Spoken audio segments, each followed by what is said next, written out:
Тем временем сезон лесных пожаров открыл Троицко-Печорский район. Накануне днем при проведении лесоавиационных работ там, на территории лесничества, недалеко от дороги Мылва-Белый Бор, было обнаружено возгорание.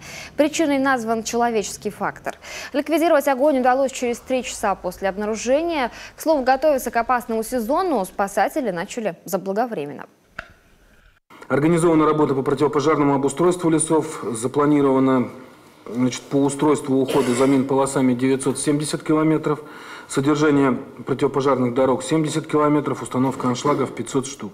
С целью обеспечения пожарной безопасности населенных пунктов запланировано проведение работ по устройству и уходу за противопожарными мелиорационными полосами в объеме 11,3 километров на территории 6 муниципальных образований.